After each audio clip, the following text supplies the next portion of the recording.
Maharaja வித்யாதருக்கு gardening பண்றது ரொம்ப பிடிக்கும். நிறைய விதவிதமான வண்ணமயமான பூக்கள் அவரோட தோட்டத்துல இருந்தது.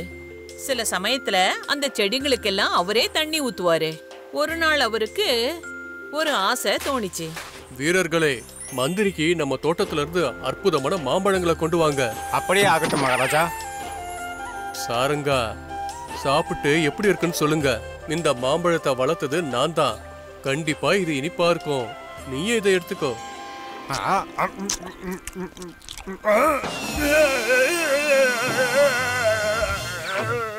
என்னாச்சு? மாம்பழம் ரொம்ப இனிப்பா இருக்கு மகாராஜா. ஆனா என்னன்னா வாயில எறும்பு போயிடக்கூடாது இல்லையா, அதனால கழுவிட்டு வந்துடுறேன். சாரங்கா, நீயும் சாப்பிடு.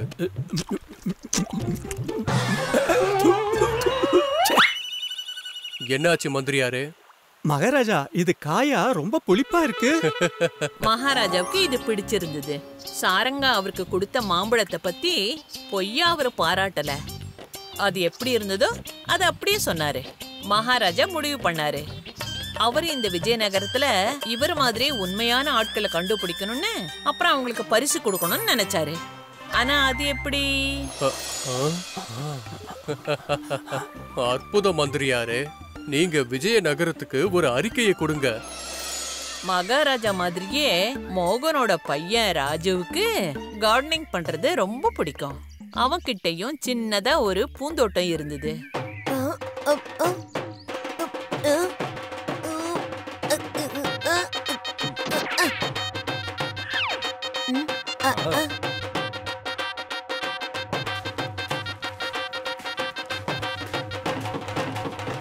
கேளுங்க கேளுங்க கேளுங்க, மகாராஜா இன்னைக்கு விஜயநகர வாசிகளுக்கு விதைகளை கொடுக்க போறாரு.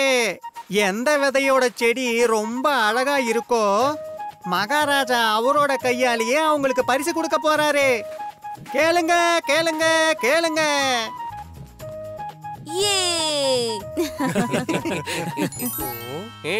தண்ணி இல்ல, என்னோட செடிக்கு நான் சுத்தமான நெய்ய ஊத்த போறேன்.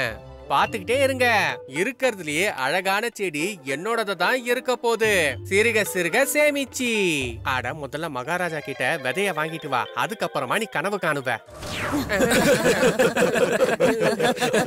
தன்னோட பிரஜைகளுக்கெல்லாம் மகாராஜா விதைகளை கொடுத்தாரு. அப்பதான் அவரால அது மூலமா உண்மையான மனிதர்களை கண்டுபிடிக்கணும்னு நினைச்சாரு. ஆனா ராஜுவுக்கு இதெல்லாம் பத்தி என்ன கவலை? அவனுக்கு இந்த செடியோட விதை கிடைச்சதுனாலயே ரொம்ப சந்தோஷமாயிட்டான். அப்பா, மகாராஜா விதை கொடுத்திருக்காரு. இதோட பூக்கள் எவ்வளவு அழகா இருக்கும்ல. என்னோட தோட்டம் இன்னும் ரொம்ப அழகாயிடும். மகாராஜா விதைகளை கொடுத்து 10 நாள் ஆயிடுச்சு. யாரோட பூந்தொட்டிலையும் செடி என்ன, அந்த விதை கூட முளை விட்ட மாதிரியே தெரியல. கொஞ்சம் இருங்க, என்ன பண்றீங்க நீங்க? நெய்ய ஊத்தினா செடி எங்கேயாவது வளருமா? எப்படி நீ வளராதுங்கிற? சிறுக சிறுக சேமிச்சு. இந்த செடி வளரலனா எனக்கு அப்புறம் எப்படி பரிசு கிடைக்கும்? நான் சொல்றத கொஞ்சம் கேக்குறீங்களா? எப்பவும் பேனா பேப்பர்ல தான் இருப்பீங்களா? கொஞ்சம் எழுந்து பாருங்க. பூந்தொட்டில செடி வளரவே இல்ல. என்னென்ன பண்ண சொல்ற? மண்ணுக்குள்ள இருந்து செடி எழுக்க சொல்றியா என்ன? உரம் தண்ணி எல்லாம் தான் கொடுத்துருக்கேன்ல. எல்லாரும் அவங்கவுங்க செடி வளரலையேன்னு ரொம்ப கவலையா இருந்தாங்க. அதே மாதிரி ராஜுவும் அவனால முடிஞ்ச அளவுக்கு முயற்சி செஞ்சுக்கிட்டே இருந்தான். அப்பா, இந்நேரம் செடி மண்ணுக்குள்ள இருந்து முளை விட்டுருக்கணும்ல. மகாராஜா கொடுத்திருக்காருன்னா ஏதாவது விஷயம் இல்லாம கொடுத்துருப்பாரா கண்ணா? நீ முயற்சி மட்டும் பண்ணிக்கிட்டே இரு.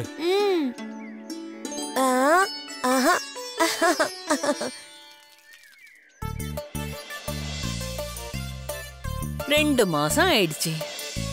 இப்ப விஜயநகர வாசிகளோட ஏற்பாடு எப்படி இருக்குன்னு பாப்போமா? அடேங்கப்பா, இவ்வளவு அழகான செடி. ஐய, சிறுக சிறுக சேமிச்சு. எதுக்கு என்னோட ஆசையில இப்படி தண்ணிய ஊத்தி நீ கலைக்கிற? அந்த செடி உண்மையான செடி இல்ல, மண் செடி. மகாராஜா கிட்ட இருந்து பரிசு வாங்கணும்ன்ற ஆசையில உடாங்கா போலியான செடியை உருவாக்கணும். அடேங்கப்பா, இது என்னோட கதையை விட ரொம்ப அழகா இருக்கே. நீங்க இப்படி கதை எழுதிட்டு இருந்தா இங்க செடி எப்படி வளரும்? இது நம்ம தோட்டத்துல விளைஞ்ச செடி. நாம மகாராஜா கொடுத்த விதைகளை அவமானப்படுத்தணும்னு அவர் நினைச்ச கூடாது இல்லையா? அதுக்காக தான் இது. சில பேர் அவமானத்துக்கு பயந்து, சில பேர் பரிசு வாங்கணும்ன்ற ஆசையில, இல்ல சில இடங்கள்ல செடிகளை திருடணும்ன்ற திட்டத்தை தீட்டிக்கிட்டு இருந்தாங்க. அட, விஜயநகர்லயே ரொம்ப அழகான செடி இதுதான். யாருக்கிட்ட அழகான செடி இருக்குமோ அதுக்கான பரிசு செடி நமக்கு சொந்தம்னா அதுக்கான பரிசு நமக்கு தான் சொந்தம்.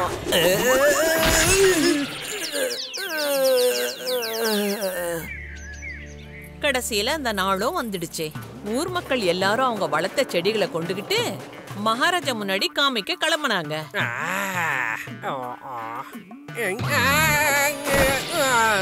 எங்க போச்சு எங்க போச்சு எங்க போச்சு என்னோட செடி?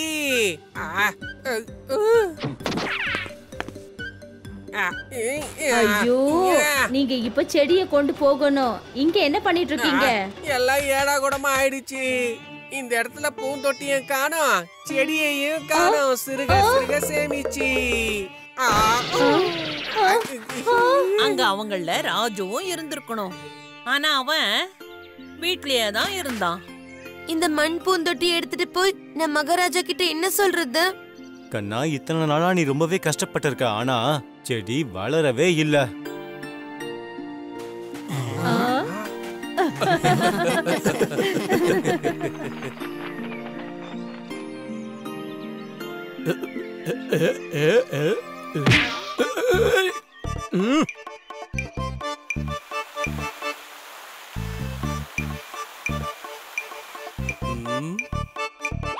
அடடா, அற்புதம், ரொம்ப அழகு. அட, ரொம்ப அழகா இருக்கு. இதுவும் ரொம்ப அழகா இருக்கு.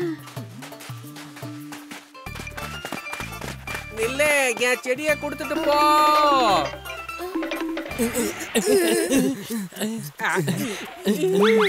சிறுக சிறுக சேமிச்சு. இந்த செடி என்னோடது மகாராஜா. இவரு பொய் சொல்றாரு மகாராஜா, இது எங்களோடது. மந்திரியாரே,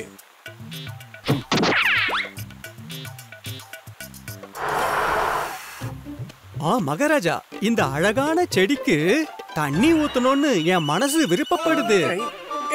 இந்த செடி என்னோடது இல்ல மகாராஜா.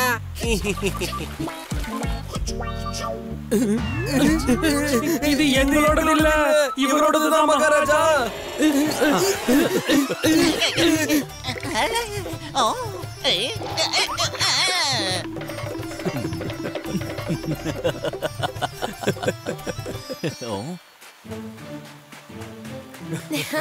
ஆமா, உன்னோட செடி எங்கப்பா? எனக்கு செடி வளரவே இல்ல மகாராஜா. நான் சரியான நேரத்துல தண்ணி ஊத்துனேன், உரம் கூட போட்டேன். ஆனா செடி இருக்கு கண்ணா. செடியா? எங்க? நாங்க உண்மைக்கான விதைய விதைச்சோம். அதோட மலர் உன் உருவத்துல எங்க முன்னாடியே இருக்கு. நீ எங்க பிரஜைகள்லயே ரொம்பவே உண்மையானவ. மந்திரி அவர்கள் ஒரு மாற்றத்தை செஞ்சு கற்கள் எல்லாத்தையும் விதை மாதிரி செஞ்சாரு. இதை ஏன் பண்ணாருன்னா, விஜயநகர் மக்களோட நேர்மையை கண்டுபிடிக்கிறதுக்காக அந்த மாதிரி பண்ணாரு. சில பேர் அவமானத்துக்கு பயந்து, சில பேர் பரிசு கிடைக்கும்ன்ற ஆசையில அவங்க வச்சிருந்த செடிய மகாராஜாவை சந்தோஷப்படுத்தணுன்றதுக்காக கொண்டு வந்தாங்க. ஆனா ராஜு ஒருத்தன் தான் பொய் சொல்லாம உண்மையை மட்டும் சொன்னான். அதனால அவனோட உண்மைக்கான பரிசு அவனுக்கு கிடைச்சது. கிஷனும் உமாவும் ரொம்ப வயசானவங்க. அவங்க வருஷ கணக்கா ராத்திரி பகல்னு கடுமையா உழைச்சி கொஞ்சம் பணத்தை சேகரிச்சு வச்சாங்க. அவங்க பல வருஷமா தீர்த்த யாத்திரை போகணும்ன்றதுக்காக அந்த பணத்தை சேர்த்து வச்சாங்க. ஒரு வழியா ராத்திரி பகல்னு உழைச்சு பணத்தை நாம சேர்த்து வச்சிட்டோம், அதுவும் கொஞ்சம் கொஞ்சமா. தீர்த்த யாத்திரை போகிறதுக்கு முன்னாடி கிஷன் அவங்க சேகரிச்சு வச்ச பண மூட்டைய நல்லா மறைச்சு வச்சுட்டாரு. ஏன்னா எந்த பாதை வழியா கிஷனும் உமாவும் போக போறாங்களோ அந்த பாதையில திருடர்களும் கொள்ளைக்காரங்களும் அதிகமா இருந்தாங்க.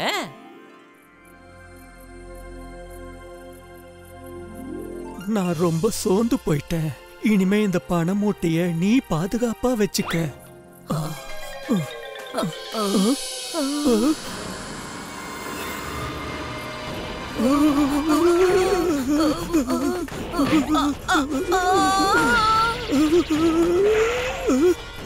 என்னோட பண மூட்டை. ஐயோ காப்பாத்துங்க, யாராவது என்ன காப்பாத்துங்க, கரடி யாராவது காப்பாத்துங்க. உங்களுக்கு என்ன விட அந்த பண மூட்டை தான் பெருசா போச்சுல்ல, என்ன யாராவது தூக்கிட்டு போயிட்டாங்கன்னா? அட ஒன்ன யாரு தூக்கிட்டு போறாங்க? இதுல காசு இருக்கு, இது மட்டும் போயிடுச்சுன்னா நம்மளால எங்கேயுமே போக முடியாது. கொஞ்சம் கொஞ்சமா சேர்த்துது. இங்க திருடங்களை விட காட்டு மிருகங்கள் தான் அதிகமா இருக்கு போல இருக்கு. நான் சொல்றதை கேளுங்க, நாம ராத்திரி இங்கே எங்கேயாவது தங்கிடுவோம். ராத்திரி திருடர்களுக்கும் மிருகங்களுக்கும் அவங்க பயந்துகிட்டு கிஷனும் உமாவும் அங்கேயே பக்கத்துல ஏதாவது ஒரு விடுதியில தங்கலான்னு முடிவு பண்ணாங்க. ஐயா அது வந்துங்க, இங்க கம்மியான விலையில ஏதாவது அறை கிடைக்குங்களா? கிடைக்கும். உன்னோட மூட்டையை இங்க வையே, என் கூட வா. என்னது மூட்டையா? இல்லங்கய்யா, இந்த மூட்டையை நாங்க எங்க கூட தான் எடுத்துக்கிட்டு போவோம். அப்படின்னா சரி, என் கூட வாங்க. இதுதான் உங்களோட அறை. ஆனா கிஷன் அந்த மூட்டை மேல ரொம்ப கவனமா இருந்ததுனால விமலேஷ்க்கு சந்தேகம் வந்துடுச்சு. அதாவது அவங்களோட மூட்டையில கண்டிப்பா விலை உயர்ந்த பொருட்களோ பணமோ இருக்கும்னு முடிவு பண்ணாங்க. இவங்க தூங்குனதுக்கு அப்புறம் அதை திருடிடலாம். வயசானவங்களா இருக்காங்க, அதனால அவங்களுக்கு தெரியவே தெரியாது. இங்க நம்ம கிஷன் அந்த மூட்டைய தலையணை மாதிரி வச்சுக்கிட்டு நல்லா தூங்கிட்டாரு. அப்புறம் அன்னைக்கு ராத்திரி விமலேஷும் அவரோட மனைவியும் அந்த மூட்டைய அவங்க திருடிட்டாங்க.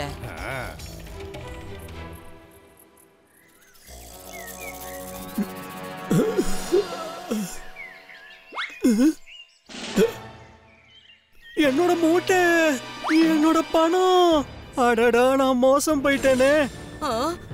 என்னாச்சு? யார் அது? நம்மளோட பொருள் காசு எல்லாமே திருடு போயிடுச்சு. என்ன? கண்டிப்பா இந்த இடத்தோட முதலாளி செஞ்ச காரியமா தான் அது இருக்கணும். நேத்து கூட அந்த மூட்டையை இங்கே வச்சுட்டு போங்கன்னு அவர் சொன்னார்ல. வாங்க, ஒழுங்கா எங்க மூட்டைய கொடுத்துடு. நீதான் திருடனன்னு எங்களுக்கு தெரியும். திருட்டா? அதுவும் நானா? நீங்க தங்கத்துக்கு நான் இங்க இடம் கொடுத்தா அதுவும் ஏன் மேலேயே பழிய சுமத்துறீங்களா?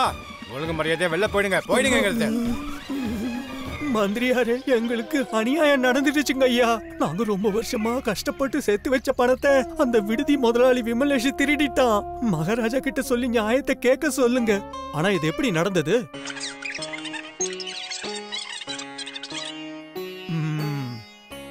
அப்போ விமலேஷ் தான் திருடலன்னு சொல்றாரா? நீங்க அவர் திருடினாருன்னு சொல்றீங்க. ஆனா இதுக்கான ஆதாரம் உங்ககிட்ட எதுவும் இல்ல. என்கிட்ட இதுக்கு ஒரு திட்டம் இருக்கு. கண்டிப்பா நியாயம் கிடைக்கும். அப்ப உடனே திட்டத்தை சொல்லுங்க. அதுக்கு முன்னாடி நீங்க எனக்கு ஒரு வேலை செஞ்சு ஆகணும். நீங்க என்ன சொன்னாலும் செய்றோம், முதல்ல என்ன வேலைன்னு சொல்லுங்க. சரி சரி சரி, என்கிட்ட ஒரு பெரிய டோலக் இருக்கு. அதை நீங்க என் வீட்ல இருந்து அரண்மனை வரைக்கும் கொண்டு வரணும். முதல்ல இந்த வேலையை செய்யுங்க. அப்புறம் இதே வேலைய விமலேஷும் செய்ய வேண்டியது இருக்கும். அப்புறம் இன்னொரு விஷயம், அந்த பெரிய டோலுக்கு கொஞ்சம் பாரமா இருக்கும். அத பார்த்து பத்திரமா கொண்டு வரணும். நீங்க சொன்ன மாதிரியே செய்யறோம் மந்திரியாரு.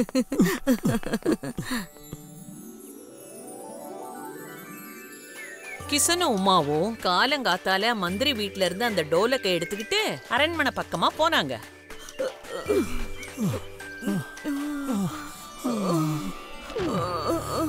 இந்த டோலுக்கு ரொம்பவே பாரமா இருக்கு. நியாயம் கேட்க போனோம். ஆனா மகாமந்திரி நமக்கே தண்டனை கொடுத்துட்டாரு பாருங்க. நம்ம தீர்த்த யாத்திரை போக கூடாதுன்னு அந்த கடவுள் முடிவு பண்ணிட்டாரு போல இருக்கு. ஆனா என்னமோ போயிடுச்சு. பேசாம வீட்டுக்கு போயிடலாம், இல்லன்னா உயிர் போயிடுங்க. நீ சொல்றது சரிதான். ஆனா மந்திரி சொன்ன வேலையை நாம செஞ்சுதானே ஆகணும். வா கிளம்பு. ரெண்டு பேரும் டோலக்கை எடுத்துட்டு அரண்மனைக்கு போனாங்க.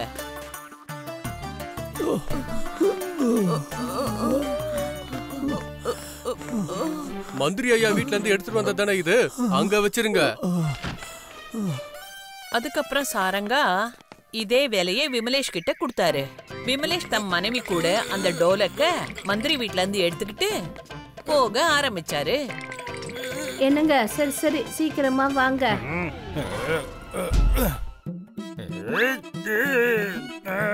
அடேங்கப்பா, என்ன ஒரு அற்புதமான காட்சி. தனியால இந்த டோலக்க தூக்கிட்டு வந்து இடுப்பே உடஞ்சிரும் போல இருக்கு. எனக்கு கொஞ்சம் உதவி செய்ய. அது சரி, திருடினது நீங்க, நான் டோலக்க தூக்கணுமா? ஆனா அந்த பணம் மூட்டையை திருட சொல்லி சொன்னது நீதானே? முடியாது.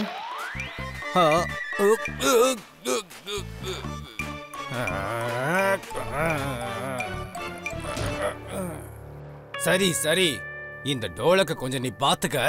நான் போய் தண்ணி குடிச்சிட்டு வந்துடுறேன். விமலேஷ் அந்த பக்கம் தண்ணி குடிக்க போன போது அவரோட மனைவி கண்ணை மூடிக்கிட்டு ஓய்வு எடுத்துக்கிட்டு இருந்தா. அப்பதான் திடீர்னு அந்த டோலக்கு எகிரி எகிரி குதிச்சு முன்னாடி பின்னாடின்னு ஓடிச்சு. ஐயோ, இந்த டோலக்கு ஓடுது, யாராவது பிடிங்க பிடிங்க, அந்த டோலக்க பிடிங்க பிடிங்க, அந்த டோலக்கு ஓடுது, பிடிங்க.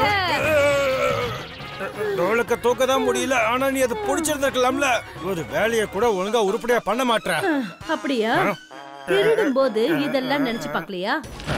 சரி சரி, சீக்கிரம் கிளம்புங்க. அப்புறம் அந்த மாமந்திரி நம்மள திருடங்கன்னு நினைச்சுக்கிட்டு நமக்கு தண்டனை கொடுத்துருவாரு.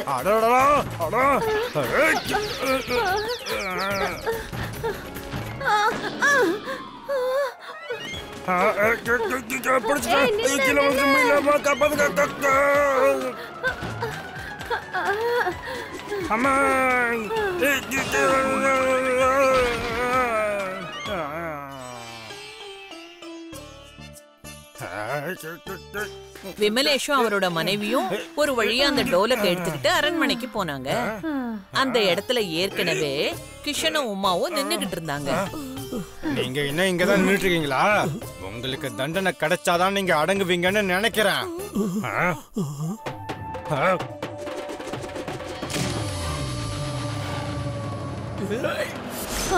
மகாமந்திரி நீங்களா? ஆமா, நான் தான். என் பெரிய மாய டோலக்கோட அற்புதத்தை பாத்தீங்களா? இந்த டோலக் உங்க குட்டை வெளிப்படுத்திருச்சு பாத்தீங்களா? எந்த குட்டை? அதான் நீங்க 2 பேரும் இவ்வளவு நேரம் சண்டை போட்டீங்களே, அது.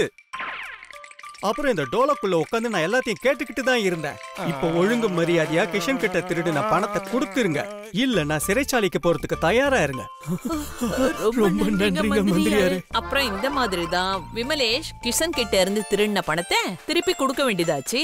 அப்புறம் கிஷனும் உமாவும் ரொம்ப சந்தோஷத்தோட தீர்த்த யாத்திரைக்கு போனாங்க. விஜயநகரோட காட்டுல முஷிகான்னு பேர் கொண்ட தந்திரமான ஒரு எலி இருந்துதான். ஒரு நாள் அது தன்னோட உணவை தேடி அலைஞ்சுகிட்டு இருந்தது. அந்த நேரத்துல திடீர்னு மழை புயல்னு வந்துடுச்சு. முஷிகா ஒளிஞ்சுக்கிறதுக்கு ஒரு இடத்த தேடிக்கிட்டு இருந்தது. அப்பதான் அது கீழே காஞ்சு போன ஒரு மரக்கிளைய அது பார்த்தது. எலிங்க எல்லாத்துக்கும் ஒரு பழக்க தோஷம் இருக்கு. அதுங்களுக்கு தேவைப்படுற ஒவ்வொரு பொருட்களையும் எல்லாத்தையுமே அதுங்க சேகரிச்சு வச்சுக்குங்க. முஷிகாவும் அதையே செஞ்சது. அந்த மரக்கிளை துண்டை எடுத்துக்கிட்டு மழை நின்னதுக்கு அப்புறம் புறப்பட்டுச்சு. இந்த மழை வேற போய் இன்னைக்குதான் பெய்யணுமா? என்னாச்சு? நீங்க ரொம்பவே கவலையோட இருக்கீங்க. என்ன சொல்றது, என்னோட மரக்கட்டைகள்லாம் மழையில நனைஞ்சு ஈரமாயிடுச்சு. இப்ப இந்த கட்டைகளை எரிக்க முடியாது. இந்த ஈரப்பானைகளை நான் எப்படி காய வைப்பேன்? பானைகளை அரண்மனைக்கு அனுப்பி வைக்கணும். அப்படி இது நேரத்துக்கு போய் சேரலனா மகாராஜா ரொம்பவே கோவப்படுவாரு. பிரச்சனை ரொம்ப பெருசா இருக்கும் போல இருக்கே. ஆனா என்கிட்ட உங்க பிரச்சனைக்கான ஒரு தீர்வு இருக்கே. ஆமா, நீயே ஒரு எலி, நீ எனக்கு என்ன உதவி செய்ய போற? இங்க பாருங்க, என்கிட்ட இந்த காஞ்சு போன விறகு இருக்கு. இதோட உதவியால நீங்க நெருப்ப பத்த வைக்க முடியும். அப்புறம் உங்களுடைய அடுப்பும் எரியும். அப்புறம் அதுல உங்களோட பானையும் காஞ்சு போயிடும். என்ன? உனக்கு புண்ணியமா போகட்டும். நான் இந்த விறகு உங்களுக்கு கொடுத்தா இதுக்கு பதிலா எனக்கு என்ன தருவீங்க? அப்படியே இந்த எலி கேட்டாலும் என்னத்தை கேட்ட போகுது. சரி, உனக்கு என்ன வேணுமோ வாங்கிக்க.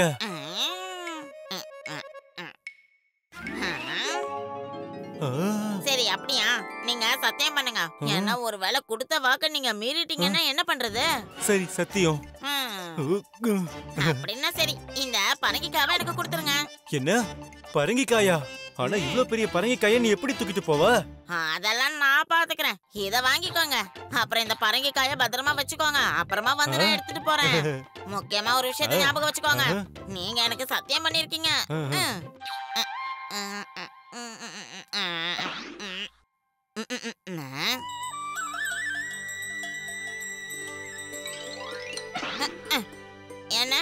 இவ்வளவு சோகமா ஏன் இருக்கீங்க? என்ன பண்ண சொல்ற? இந்த புயல் காத்து என்னோட மாட்டை பயமுறுத்திடுச்சு. அது பால் கறக்கவே மாட்டேங்குது. அப்படி நான் பால் வியாபாரம் பண்ணலைன்னா அப்புறம் வீட்ல எப்படி சமைக்க முடியும்? உங்க பிரச்சனை கூட ரொம்ப பெருசா தானே இருக்கு. ஆனா என்கிட்ட இதுக்கான ஒரு தீர்வு இருக்கு. என்ன சொன்ன? உன்கிட்ட? ஆனா நீ ஒரு சின்ன எலியாச்சேப்பா. என்ன, என்கிட்ட ஒரு பெரிய பரங்கிக்காய் இருக்கு. வேணும்னா அதை நீங்களே எடுத்துக்கலாம். அப்புறம் அதை வச்சு நீங்க ஒரு சுவையான உணவு தயாரிக்கலாம்.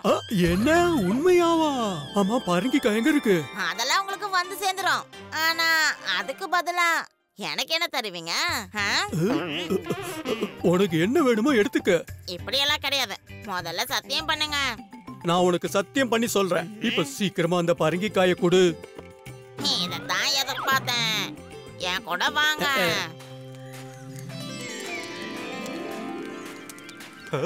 உன்னோட பரங்கிக்காய் எடுத்துட்டு போக வந்திருக்கியா? அது அங்க இருக்கு, பத்திரமா வச்சிருக்க. அது சரிங்க அண்ணா. நீங்களும் இதுக்கு ஏதாவது வாக்கு கொடுத்திருக்கீங்களா? கொடுத்திருக்க. அப்படின்னா உன்னோட கதை முடிஞ்சது. இது என்ன கேக்குமோ தெரியல. பணம் கேக்குமோ, நிலம் கேக்குமோ, நகை கேக்குமோ, சொத்து பத்து கேக்குமோ? இந்த பரங்கிக்காயை தூக்குங்கண்ணா. அதுக்கப்புறம் எனக்கு என்ன தேவையோ அதை கொடுத்து உங்க வாக்க நீங்க நிறைவேற்றிக்கோங்க. உனக்கு என்ன வேணும்? எனக்கு உங்க மாடு வேணும். என்ன? நீங்க பாருங்க, நீங்க எனக்கு வாக்கு கொடுத்திருக்கீங்க, மாறக்கூடாது. சரி, எடுத்துக்கிட்டு போ. இது மாதிரி முஷிகா ரொம்ப புத்திசாலித்தனமா பரங்கிக்காக்கு பதிலா பால்காரங்கிட்ட மாட்டை வாங்கிக்கிட்டு போயிடுச்சு. அப்புறம் இதே போல நிறைய நாட்கள் ஆயிடுச்சு. அப்புறம் ஒரு நாள் முஷிகா சுத்திக்கிட்டு இருக்கும்போது அப்ப அதோட கவனம் ஒரு வீட்டு மேல பட்டுச்சு. அது ஒரு கல்யாண வீடு. இது கல்யாண வீடு மாதிரி இருக்க. ஆனா நீங்கெல்லாம் பார்க்க சந்தோஷமாவே இல்ல. ஏதாவது பிரச்சனையா? சின்ன பிரச்சனை எல்லாம் கிடையாது. இது ரொம்ப பெரிய பிரச்சனை. கல்யாணத்துக்கு பாயாசம் செய்யறதுக்கு பாலே வரல. இப்ப பாயாசம் இல்லாம என் கல்யாண சாப்பாடு பெரிய குறையே ஆயிரும். அட, இந்த சின்ன விஷயம் தானா? என்னோட மாடை எடுத்துக்கோங்க. அப்புறம் எவ்வளவு வேணுமோ அவ்வளவு பாலை கறந்துக்கோங்க. ஆனா அதுக்கு பதிலா நீங்களும் எனக்கு ஏதாவது கொடுக்கணும். என்ன வேணுமோ எடுத்துக்க. இங்க விதவிதமான பண்டங்கள் செஞ்சிருக்காங்க. என்ன வேணுமோ எவ்வளவு வேணுமோ சாப்பிட்டுக்கலாம். இல்ல இல்ல இல்ல, சாப்பாடெல்லாம் வேண்டாம். வேற ஒண்ணு வேணும். உனக்கு என்ன வேணுமோ அது கிடைக்கும். இது நான் கொடுக்கிற வாக்கு. அதுக்கப்புறமா முடியாதுன்னு சொல்ல மாட்டீங்கல்ல? நிச்சயமா மாட்டேன். சரி சரி, அப்படின்னா நீ உன்னோட கல்யாண பொண்ண என்கிட்ட கொடுத்துரு. கல்யாண பொண்ணு வேணும், கல்யாண பொண்ணு வேணும், கல்யாண பொண்ணு வேணும். நீ எல்லாரும் முன்னாடியும் எனக்கு வாக்கு கொடுத்திருக்க. என்னால அந்த வாக்க மீறவே முடியாது. உனக்கு என்ன தைரியம் இருக்கும்? இருங்க, பாவம், அதை விட்டுடுங்க. நான் இது கூடவே போறேன். நீங்க அதுக்கு வாக்கு கொடுத்திருக்கீங்க. அப்புறம் இதுக்கு நான் அப்படி ஒரு பாடத்தை கத்து கொடுப்பேன். அதுக்கப்புறம் இந்த மாதிரி வேலைய அது யாருக்கும் பண்ணாது. நான் சீக்கிரமா திரும்பி வரேன். கல்யாண பொண்ணு ரொம்பவே புத்திசாலி. ஏதோ ஒரு யோசனையால அவ எலியோட போக ஆரம்பிச்சா. எலி அந்த மாட்டை அங்கேயே விட்டுட்டு கல்யாண பொண்ணை கூட்டிக்கிட்டு அதோட பொந்த நோக்கி போச்சு. ஒரு வியாபாரினா என்ன மாதிரி இருக்கணும்? ஒரு சின்ன மரக்கிளைய கொடுத்து பரங்கிக்காய் வாங்கினேன். பரங்கிக்காயில இருந்து மாடு, அப்புறம் மாட்டுல இருந்து கல்யாண பொண்ணு. வா, எவ்வளவு நல்லா வியாபாரம் பண்ணிருக்கேன். இனிமே இதுதான் உன்னோட வீடு. மனுஷங்க விதவிதமான உணவுகள் செஞ்சு சாப்பிடுவாங்கன்னு நான் கேள்விப்பட்டு இருக்கேன். இன்னைக்கு நீ எனக்காக லட்டு செஞ்சு கொடுக்கறியா? கண்டிப்பா. சரி, லட்டு செய்யறதுக்கு பொருட்கள் எங்க? தேங்காய், நெய், வெல்லம் எல்லாம் எங்க சொல்லு. அதெல்லாம் இங்க எதுவும் இல்லையே. அப்ப லட்டு மண்ல செய்யறதா?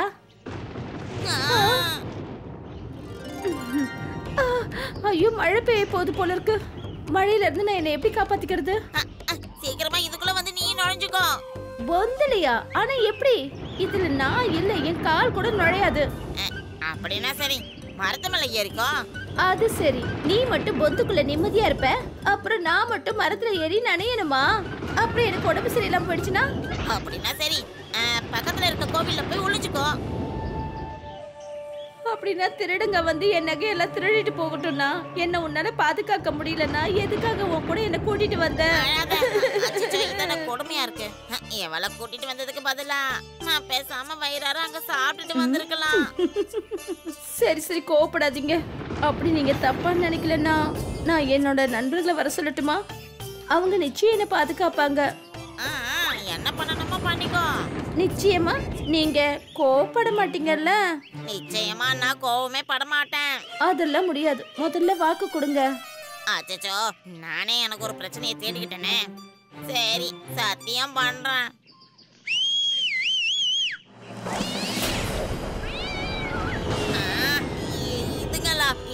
இதுங்கெல்லாம் எங்க இருந்து வந்தது?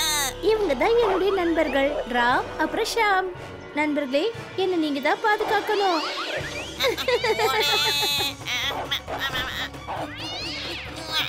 காப்பாத்துங்க, காப்பாத்துங்க.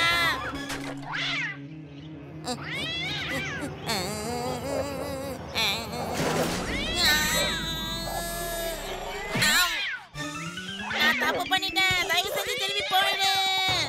நிச்சயமா அதுக்கப்புறமா வாக்கு மாறிடக்கூடாது. இல்ல இல்ல இல்ல, நான் வாக்கு கொடுக்கறேன். நீ போயிடு. கூடவே உன் நண்பர்களை கூட்டிட்டு போயிடு. முஷிகாவை அதோட பொந்துல விட்டுட்டு கல்யாண பொண்ணு திரும்ப அவ வீட்டுக்கே போயிட்டா.